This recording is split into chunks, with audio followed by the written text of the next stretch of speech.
Video பார்க்குற எல்லாருக்கும் வணக்கம். இன்றைக்கி நைட்டு 11 வரைக்கும் பார்த்தீங்கன்னா டபிள்யூ வந்து கிளாஸ் இன் இட்டாலியே லைவாக போடுறாங்க. லாஸ்ட் மினிட்டு இந்த டைமில் யாரெல்லாம் ரிட்டர்ன் ஆக வாய்ப்பு இருக்குது, தற்போதைய கிளாஸ் இன் இட்டாலியோடைய நிலைமை என்ன? ஏன்னா கிளாஸ் இன் இட்டாலியோடைய நிலைமை ஆரம்பத்தில் பில்டிங் மாதிரி இருந்தாலும் கொஞ்சம் வீக்காக தான் இருக்குது. இன்றைக்கி ஞாயிற்றுக்கிழமை 11:30 மணிக்கு நட்டு ராத்திரி கிளாஸ் இன் இட்டாலியை போடுறாங்க. நீங்கள் மறக்காமல் பாருங்கள். இது வந்து கிளாஸ் இன் இட்டாலியில் அடுத்தடுத்த இந்த மேட்ச் கன்ஃபார்ம் பண்ணியிருக்கிறாங்க. தற்போதைய அப்டேட்டை பற்றி பார்க்கலாம். ஃபஸ்ட் டைம் சேனல் வந்துக்கோங்க, சப்ஸ்கிரைப் பண்ணிக்கோங்க, பெல் ஐக்கானை கிளிக் பண்ணி ப்ரோஸ்லிங் சேர தமிழ் மொழியில் தெரிஞ்சுக்கோங்க. நாராவாயன் ட்ரிபிள் எச் பார்த்தீங்கன்னா ஜேக்கப் ஹார்ட்டுக்கு இன்ஜுரி ஆகிட்டான். அது நிறைய பேருக்கு தெரிஞ்ச விஷயம் தான். நாமளும் தொடர்ந்து வீடியோவில் சொல்லிகிட்டு இருக்கோம். ஜேக்கப் ஹார்ட்டுடைய தற்போதைய இன்ஜுரி நிலைமை என்னென்னு கேட்டிங்கன்னா இது வரைக்கும் தெரிலங்க. முடிஞ்சால் அவரோட இன்ஜுரியோட டபிள்யூ பார்த்தீங்கன்னா ராண்டி ஆர்டன் எப்படி ரெஸ்ல்மேனியாவில் சண்டை போட வச்சாங்க அதே மாதிரி சண்டை போட வைக்கலாம், அல்லது வேறு யாராவது ஒரு ஆப்பனண்ட்டை தேர்ந்தெடுக்கலாம். கிளாஸ் இன் இட்டாலியோடைய ஓப்பனிங் மேட்சை டபிள்யூ வந்து அஃபிஷியலி எந்த மேட்சை கன்ஃபார்ம் பண்ணிக்கிறாங்கன்னா கோடி ரோட்ஸுக்கும் குந்தருக்குமான மேட்ச். ஈல பார்த்தீங்கன்னா 1 hour வந்து லைவாக போடுவாங்க அமெரிக்காவில். அதனால் பார்த்தீங்கன்னா அவங்க வந்து அஃபிஷியலி பார்த்தீங்கன்னா இந்த மேட்சை ஓப்பனிங் மேட்சாக கன்ஃபார்ம் பண்ணிக்கிறாங்க. ஓப்பனிங் மேட்சை இதை கன்ஃபார்ம் பண்ணிக்கிறதுனால ஒரு நல்ல மேட்சாக இருக்கும் அப்படிங்கிற எண்ணம் எனக்கு இருக்குது. கோடி ரோட்ஸுக்கும் குந்தருக்கும் இதுக்கு முன்னாடியே பார்த்தீங்கன்னா 2 வருடத்துக்கு முன்னாடி கிரவுன் ஜுவல் சாம்பியன்ஷிப்புக்காக ஒரு மேட்ச் நடந்திருக்கும். இந்த மேட்ச் பார்த்தீங்கன்னா அன்டிஸ்பியூட்டட் டைட்டிலுக்காக மோதிட்டாரு. குந்தர் பக்கம் இருக்கிற ஒரு மிகப்பெரிய ப்ளஸ்ஸான விஷயம் என்னதுன்னா, இது வரைக்கும் டைட்டிலுக்காக மோதி எந்த விதமான மேட்ச்லேயும் குந்தர் தோற்றது கிடையாது. குந்தர் பார்த்தீங்கன்னா ரஸ்லிங் கெரியர்லையே 100% மேட்ச் விளையாடிருக்காருன்னா அதில் 90% மேட்ச் ஜெயிச்சிருக்காரு, 10% மேட்ச் தான் தோற்றுருக்காரு. அந்த 10% மேட்ச்சில் நான் டைட்டில் மேட்ச்சில் இது வரைக்கும் அவர் தோற்றதே கிடையாது. அதே மாதிரி டைட்டில் மேட்ச்சில் மட்டும்தான் தோற்றுருக்காரு. ஆனால் டைட்டிலுக்காக சேலஞ்ச் பண்ணதில் தோற்றதில்லை. இப்படி பாசிட்டிவான நிறைய விஷயங்கள் இருக்குது. சில செய்திகள், சில ரூமர்ஸ் இருக்குது, அதை பற்றி பார்க்கலாம். ராண்டி ஆர்டன் இந்த வாரம் நடக்க போகிற கிளாஸ் இன் இட்டாலிக்கு வருவார் அப்படிங்கிற மாதிரி சொல்லப்பட்டிருக்குது. ஆக்சுவலி இது நான் ஆல்ரெடி சொன்னது தான். இது only for the rumour. Officially கண்டிப்பாக அவர் வருவார் அப்படிங்கிற மாதிரி சொல்லப்படலை. ரூமர் அடிப்படையில் அவர் வரதுக்கு வாய்ப்பு இருக்குன்னு சொல்லப்பட்டிருக்குது. அண்ட் சாமி சைனி நம்ம ஒரு பக்கம் பார்க்கலாம். அண்ட் குந்தர் பார்த்தீங்கன்னா இந்த மேட்ச்சில் க்ளீனாக கோடி ரோட்ஸை பீட் பண்ணதுக்கும் வாய்ப்புகள் இருக்குது. அப்படி பீட் பண்ணார்னா நெக்ஸ்ட் ஃபியூச்சர் ஆஃப் தி ஸ்மாக்டவுனா குந்தர் வந்து ஆகலாம். பட் ஆனால் கோடி ரோட்ஸ் பக்கம் நிறைய பாசிட்டிவான விஷயங்கள் இருக்குது. கோடி ரோட்ஸை டபிள்யூ பார்த்தீங்கன்னா எப்போவுமே விட்டு கொடுக்க மாட்டானுங்க. அப்படிலாம் பார்க்கும்போது கோடி ரோட்ஸ் இந்த மேட்ச்சில் வின் பண்ணதுக்கும் வாய்ப்பு இருக்குது. மேபி இந்த மேட்ச்சில் ராண்டி ஆர்டன் கோடி ரோட்ஸை அட்டாக் பண்ணும்போது டிஸ்குவாலிஃபை முறையிலையோ அல்லது கவுண்டவுன் முறையில் குந்தரை க்ளீனாக பார்த்தீங்கன்னா தோற்கடிக்காமல் கவுண்டவுன் முறையிலையோ ரோல் அப் முறையிலையோ கூட பார்த்தீங்கன்னா குந்தர் வந்து இந்த மேட்ச்சில் தோற்று போகிறதுக்கு வாய்ப்பு இருக்குது. ஆனால் எனக்கு தெரிஞ்சு குந்தர் இந்த மேட்ச்சில் க்ளீனாக தோற்று போக மாட்டார்னு நினைக்கிறேன். ஏன்னா குந்தரை பார்த்தீங்கன்னா சமீப காலத்தில் ஒரு பவர் ஹவுஸாக காட்டுறாங்க.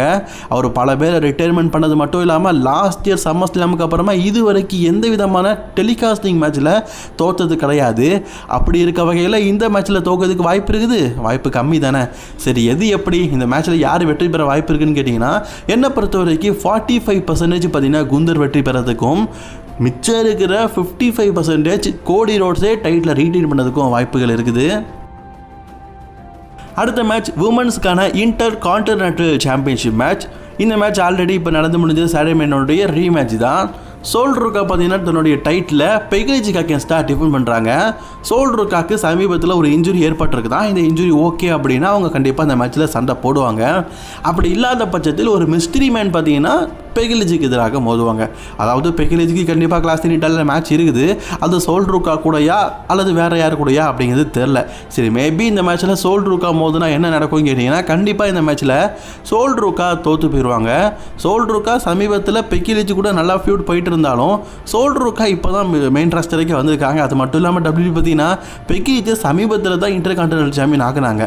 அதுக்குள்ளே தோக்கடிப்பாங்களான்னு கேட்டிங்கன்னா அதுக்கான வாய்ப்புகள் ரொம்ப ரொம்ப கம்மி. அந்த அடிப்படையில் தான் சொல்கிறேன். ஸோ இந்த மேட்சோடைய வெற்றியாளர் பெகிலிஜாக இருக்க வாய்ப்புகள் அதிகமாக இருக்குது.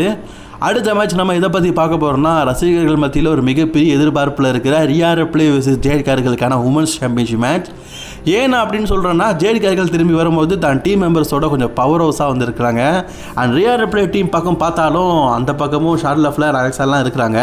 சமீபத்தில் என்ன செய்தி சொல்லப்பட்டிருந்துச்சுன்னா, இப்போ டபிள்யூபிள்யூ பார்த்தீங்கன்னா ஜேட் கார்கள் பக்கம் கொஞ்சம் இன்ட்ரெஸ்ட்டாக இருக்கிறாங்களாம். ஜேட் கார்களை அகைன் உமன்ஸ் சாம்பியன் ஆகிறதுக்கும் வாய்ப்புகள் இருக்குது அப்படிங்கிற மாதிரி சொல்லப்பட்டிருக்குது. ஆக்சுவலி ரியா ரிப்ளே இப்போ தான் உமன்ஸ் சாம்பியன் ஆகிருக்கிறாங்க. ஃபஸ்ட்டு டைட்டில் டிஃபெண்டிங்கே பார்த்தீங்கன்னா இப்போ தான் நடக்குது.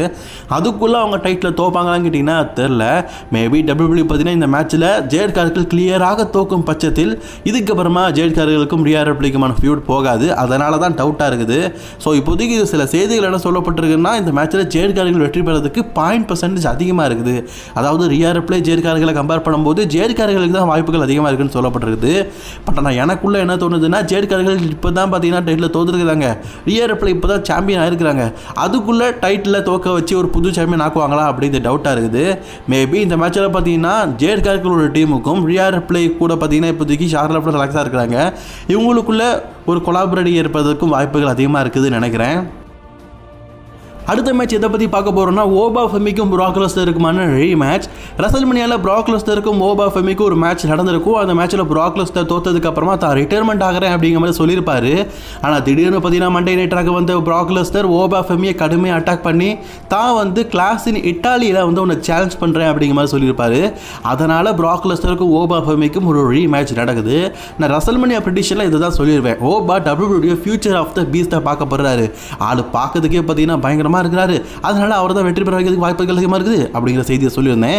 இப்போ அப்படியே ரிவர்ஸாக சொல்லட்டா இந்த மேட்ச்சில் ப்ராக் லெஸ்னர் வின் பண்ண தான் வாய்ப்பு அதிகமாக இருக்குது.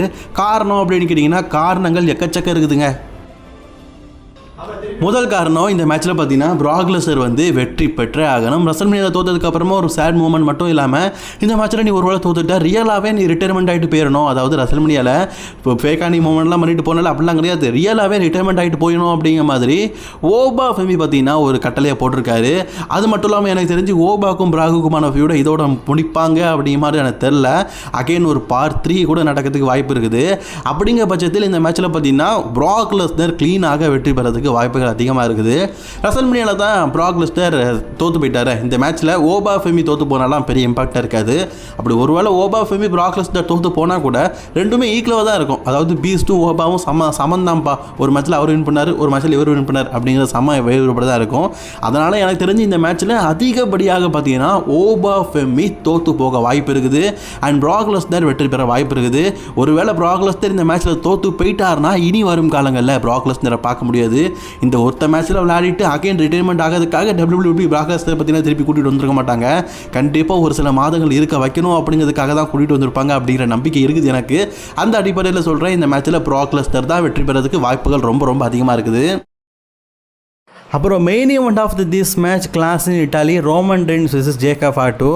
இது எந்த நிலைமையில் என்னால் கன்ஃபார்மாக இதுதான் மெயின் ஈவெண்ட் அப்படின்னு சொல்கிறதுன்னு சொல்லிட்டு என்னால் சொல்ல முடியலைங்க. ஏன்னா ஜேக்கப் ஃபாட்டுக்கு தற்போதைக்கு ரோமன் ரெயின்ஸ் கூட மோதுற அளவுக்கு ஃபிசிக்கலி சரியில்லை அப்படிங்கிற அப்டேட் கிடச்சிருக்குது.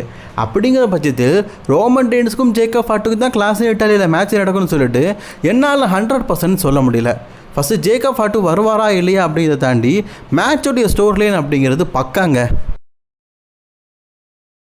நான் அடிக்கடி சொல்கிற விஷயம் தான், ஜேக்கப் ஃபாட்டு இந்த மேட்ச்சில் ஸ்குவாட் மேட்ச்சில் தோற்றாலும் பரவாயில்ல, அப்கமிங்கில் ரோமன் ரெயின்ஸ் அதாவது இன்ஜுரிக்கு அப்புறமா ரோமனுக்கு பின்னாடி தான் ஜேக்கப் ஃபாட்டு இருக்க போகிறாரு அப்படிங்கிறது எல்லாருக்கும் தெரிஞ்சால் போதும். அதுக்கு ஜேக்கப் ஃபாட்டு தேவை. இதுக்கு பதில் அதாவது ஜேக்கப் ஃபாட்டுக்கு பதிலாக நீங்கள் ப்ராக் லெஸ்னரோ ராக்கையே மோத வச்சா கூட அது சொதப்பலான தரமாக தான் ஏற்படும். ஏன்னா நாங்கள் எதிர்பார்க்குறது ஜேக்கப் ஃபாட்டு மோதணும் அப்படிங்கிறதுல. ஜேக்கப் ஃபாட்டு மோதி யாருக்கிட்ட அடிமையாக இருக்க போகிறா? ஜேக்கப் ஃபாட்டு ரோமன்ட்டு அடிமையாக இருக்க போகிறாரா? ரோமன் ஜேக்கப் ஃபாட்டுக்கிட்ட அடிமையாக இருக்க போகிறாரா? அதுக்கான கேள்வி விட எங்களுக்கு தெரியணும் அப்படிங்கிறதுக்காக தான் எக்கச்சக்க ஃபேன்ஸ் காத்துட்டு இருக்காங்க. அப்படிங்கிற பட்சத்தில் ஜேக்கப் ஃபாட்டுவே இந்த மேட்ச்சில் சண்டை போடலைன்னா இந்த மேட்ச் எந்த அளவுக்கு ஹைப்பாக இருக்குன்னு நினைக்கிறீங்க? கண்டிப்பாக சொதப்பலான முடிவாக தான் இருக்கும். WWE பார்த்தீங்கன்னா ஜேக்கப் ஃபாட்டுவை முதல்ல லைவ் ஈவெண்ட்டில் சண்டை போட வச்சது மிகப்பெரிய தப்பு. அதுக்கும் மேலே அதை ஒரு டிஸ்குவாலிஃபை அதாவது வெப்பன்ஸ் மேட்சாக கன்ஃபார்ம் பண்ணது ரொம்ப ரொம்ப பெரிய தப்பு. முதல்ல HHH கையில் ஹேண்டிலிங் கொடுத்தது ரொம்ப ரொம்ப ரொம்ப ரொம்ப தப்பு. அவர் ஹேண்டிலிங் பண்ண ஒவ்வொரு மேட்சும் இப்படி தான் இருக்குது. இது கிட்டத்தட்ட ஒரு 3-4 வருஷமாக ரெசல்மனியாலே இப்படி நடக்கும்போது லைவ் ஈவெண்ட்டில் அதுவும் இந்த மாதிரி ஷோலெல்லாம் சொல்லும்போது பெரிய குத்தம்லாம் இல்லை தான். ஆனால் ஜேக்கப் ஃபாட்டுக்கும் ரோமன் ரெயின்ஸுக்குமான மேட்ச் ரெசல்மனியா மெயின் ஈவெண்ட் மேட்ச்கள் அளவுக்கு WWE வந்து கிரியேட் பண்ணி வச்சுருக்காங்க. இப்போ ஜேக்கப் ஃபாட்டுக்கு இன்ஜுரிங்கும் போது வேறு ஒருத்தரில் உங்களால் ஒரு எப்படி சொல்ல கெப்பாசிட்டிக்கு ஏற்ற மாதிரி இன்னொருத்தரை நீங்கள் ரீப்ளேஸ்மெண்ட்டுக்கு நினச்சி பார்க்க முடியுதா?